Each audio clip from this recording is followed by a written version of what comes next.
président Jacques Helgott l'a souligné, il y a l'itinérance vélo, donc les véloroutes voies vertes, les itinéraires longue distance ou des itinéraires pour parcourir un territoire dans une logique de séjour, donc non plus avec un hébergement différent à la nuitée, mais bien de séjour. Mais il y a également donc ce tourisme, un tourisme fluvial, donc l'itinérance en bateau, qui se construit chaque jour. La région Grand Est est dense d'un réseau de voies d'eau, que ce soit des fleuves ou des canaux, gérés par VNF, donc qui en font quand même la première région fluviale, avec un potentiel combinant le fluvial, donc la voie d'eau, mais également les activités terrestres, donc véloroute voie verte notamment. La randonnée pédestre est quand même un élément phare également de l'itinérance. Massif des Vosges, le GR5 rectangle rouge, labellisé dernièrement, donc en octobre, Leading Quality Trail, donc c'est quand même une reconnaissance européenne, et l'itinérance équestre. Voilà, ce sont finalement, quel que soit le mode de déplacement, des déplacements principalement doux. Alors c'est motorisé pour le fluvial, on pourrait éventuellement mettre de l'itinérance camping-car, donc de l'itinérance motorisée. Je crois que selon les territoires, ce qui compte, c'est d'essayer de répondre dans ces logiques de destination également à l'itinérance qui est privilégiée. On constate aujourd'hui que l'itinérance véloroute voie verte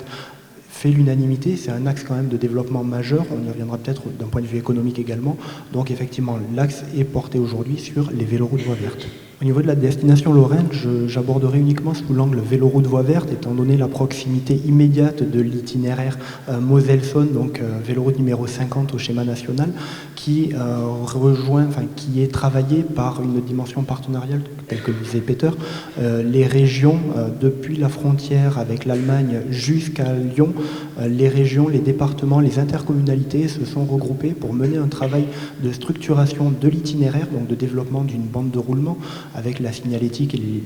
les aménagements, les infrastructures adaptées, mais également de services pour pouvoir accueillir finalement les touristes avec des services adaptés, dans une logique également finalement de développement d'outils d'évaluation pour mesurer concrètement les effets de la politique et du positionnement, mais surtout aussi un travail de promotion et communication. Donc finalement regrouper différents métiers pour avoir une approche globale de développement d'un produit touristique à travers l'offre, les services, la mise en tourisme et l'évaluation de l'action menée. Donc sur la véloroute 50, et un autre illustre exemple, celui de la Meuse à vélo, donc qui concerne plus la partie occidentale, on va dire, de la destination Lorraine, puisqu'on est sur un itinéraire qui, depuis le début de l'année, est devenu Eurovéloroute numéro 19, donc qui est rentré dans le cercle des itinéraires d'intérêt européen. Et donc là, à nouveau, un projet d'envergure en termes de coopération avec des partenaires néerlandais, des partenaires belges et les partenaires français, donc les territoires traversés par ce cours d'eau. Je dirais qu'il y a une méthode qui est finalement aujourd'hui une méthode relativement éprouvée de construction de ce que l'on appelle un comité d'itinéraire. Un comité d'itinéraire, c'est ni plus ni moins qu'un regroupement de partenaires d'horizons et de compétences variées mises au profit du développement d'un projet. Donc je l'évoquais, un projet de véloroute, d'itinéraire, donc tourisme à vélo, c'est des compétences en termes d'infrastructure, d'aménagement d'un linéaire, en termes de poste de signalétique, en termes d'aménagement d'aires d'arrêt, par exemple, d'équipements connexes. Ce sont des compétences en termes de développement de services à travers le déploiement d'une marque, la marque nationale Accueil Vélo, permettant de répondre aux attentes des touristes à vélo. C'est un métier de communication, de promotion, donc de mise en tourisme et de rendre visible l'offre qui a été développée. Et enfin, un métier d'observation, d'évaluation, de manière à pouvoir effectivement chiffrer les retombées économiques directes, mais également indirectes, et toutes les autres retombées qui vont de pair en termes d'amélioration du cadre de vie, en termes d'équipement de pratique pour des populations locales, qui, ne l'oublions pas, sont quand même la majeure partie de la fréquentation d'un itinéraire, en général de l'ordre de 65 à 80% selon les itinéraires. Donc c'est aussi un vecteur d'amélioration du cadre de vie, facteur de santé, facteur de mobilité. Voilà, on est vraiment sur une approche transversale où finalement on a un prisme tourisme, mais qui n'est pas que tourisme. Et j'imagine aussi, ça crée des emplois aussi forcément. Effectivement, un nombre de partenaires qui aujourd'hui, alors des emplois dans les collectivités, on ne va pas se mentir,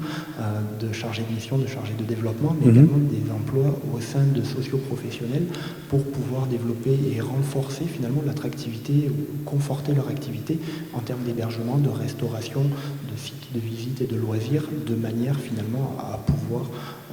conforter l'emploi localement. Quelques chiffres, les véloroutes voies vertes, selon les cas, c'est entre 16 000 à 70 000 euros de retombées économiques annuelles par an et par kilomètre.